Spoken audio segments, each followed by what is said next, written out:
No sign of any credit crunch here in the United Arab Emirates. And this time next year, all eyes will be on Abu Dhabi as the final round of the Formula One calendar takes place not at Interlagos in Brazil, but here in the Middle East.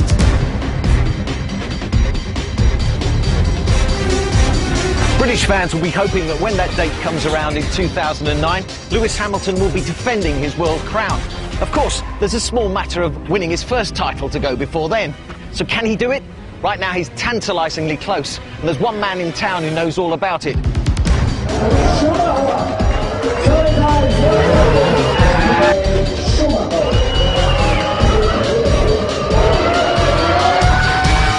I really rate him very highly because I think what he has done in such short time, just arriving and competing last year with Alonso and being very often quicker, that talks for itself, quite honestly. But then I'm always a little bit concerned when we talk about, is he the best, is he not the best, is he better than Felipe Massa or not? I think you have to look at the circumstance, and they not always are very straightforward and very clear to understand from the outside. But at 23, how would he compare to you at 23? Is he more advanced, or has he still got plenty to learn? I think that the whole generation in nowadays is more advanced in a way, due to the development that they fall into. It's much more professional in the lower level of Formula classes than it used to be in nowadays. When I arrived to Formula One, yes, telemetry was already there, but it's nothing to what it is now. I don't remember before I went to Mercedes that I saw telemetry. I didn't know what it was. So you see, they've grown up much more efficient in these days. In terms of raw talent, is Hamilton something special? Because the reason I say this, because in the wet, it seems that the best drivers seem to be able to produce something special. You were always a master in wet conditions. It seems to make the difference between the good driver and the great driver. Does Hamilton have a little bit of that, do you think? In a way, probably yes, but then is the question, what car has he? Because I remember from my own situation in 95, we had a car that was really difficult to drive. We won the championship, I don't know how, but it was such a sharp, I call it sharp car, because it had a small window, a little bit too much, and off you were. I see our cars a little bit that we're running right now like a Benetton. It's very strong, very sharp, but sometimes difficult. Yeah. So the drivers like Felipe in Silverstone don't always look very good, but I'm afraid, I guess that even a highly talented Lewis would struggle to drive this car. Can any driver today dominate Formula One the way you did? Can somebody like Lewis pick up a world title and then get 7 world titles, or is that something that's just beyond the bounds of the modern age? I would say absolutely yes, because nobody thought, and neither me, myself, I thought I could beat the 5 of Fangio, and then I did, and I even increased it to 7. Records are there to be beaten, and I'm quite relaxed that one day it will happen, whether it's Lewis, whether it's Massa, or it's Sebastian Vettel, or whoever. It might be somebody of the current or of the future that could or will do it. I have no problem about it. What's happened to Kimi this season? Because Kimi Raikkonen's world champion, of course, and now he's in a supporting role for Massa. Is it just bad luck? No, I think I have to protect him in many ways, because in the middle of the season we made some developments to the car that they looked quicker to our drivers, but it took us a little while to understand they were quicker in general for Felipe, but Kimi simply didn't get on with this one. The moment we went back with those changes, we put him back into competitive lap times. So you see, it's always a combination. You have to work very hard with the team, and in this way, Kimi is only the 2nd year with us. So it is still a transition time. Felipe already is quite a bit longer with us.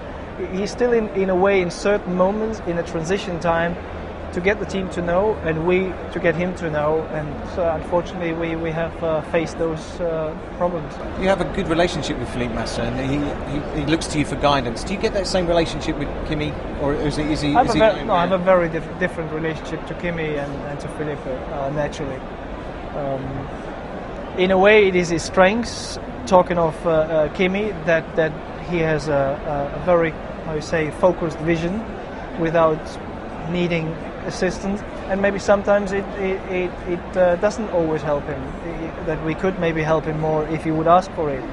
So you have, but it's in every character. You have up and downs. See, I can't understand it. If I was a golfer and Tiger Woods said to me, "I can help you with your swing," I'd be on bended knee. So I can't understand why people wouldn't come to you for advice. That's an amazing. Yeah, tell me another great golfer. Another great golfer in history. Well, British Nick Faldo, maybe. Yeah. Do you think he would have gone to Tiger Woods to ask him his advice? That's a good question. Probably not. That's a very good question. You and my not. skills of golf, yes, we would be happy to have advice from him, I guess. Yeah. Yes, I see your point. Thank you very much. Agree. You'd think Formula One's most successful driver would mourn the loss of his racing life, but Schumacher will have none of that. Other projects fill the hours, and the man himself has never looked more relaxed. What's life been like for you after Formula One? I interviewed Alain Prost a few months ago, and he said that nothing could replace the drug, the adrenaline, and the excitement of Formula One. Do you miss that, and have you felt that absence? Probably I'm not long enough out of it. No, I have not. And I had the possibility to come back for some or one or the other team, and I didn't really feel like it anymore. I just feel absolutely happy and delighted with the life that I can live now. The freedom, and that's the big thing, the freedom that I have to decide in the morning, okay, this morning we're going to do this, and next morning another thing, despite my active role in Ferrari.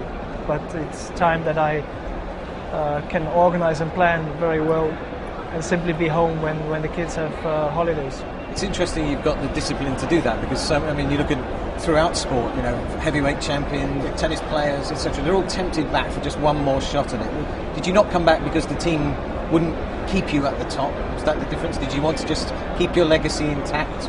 No. I had the chance to be even back at a top end team, not only to develop other things. The point is, no, I don't feel like it. I'm simply empty. When I did here and there the test, I enjoyed doing it. You're still very fast as well, and very quick. I'm still in shape, yeah. But the point is that why? Well, why? Because you've done it. Yes, there's nothing to do. I did all I could do, and there's nothing else that I can top. I mean, for my own satisfaction, nothing else. I can only lose. I don't like losing, to be honest. You're always very focused and very disciplined as a driver and very professional. You're much more relaxed now, we can see that. Do you feel it physically? Do you feel that you're a different character? If you compete on that level, at least I was like this, I could not let go. Permanently, somehow, in one or another way, I was thinking of the next race, the next event, the next test, the next championship in front of you. Always focused, always around, and I just was too tired to carry those stones anymore. How do you think you're being perceived by history? Do people know the real Michael Schumacher? No, they don't know. They cannot know, because I was not really open enough in the time of my activity, or very seldom I was able. And it comes back to the question of before. I am certainly much more open, much more free, much more relaxed than I have been before. With my friends, yes, indeed, I was free and open, certainly with my family. But those are moments that I was private, so the public knows maybe now a little bit more about the real Michael Schumacher than they could have done before.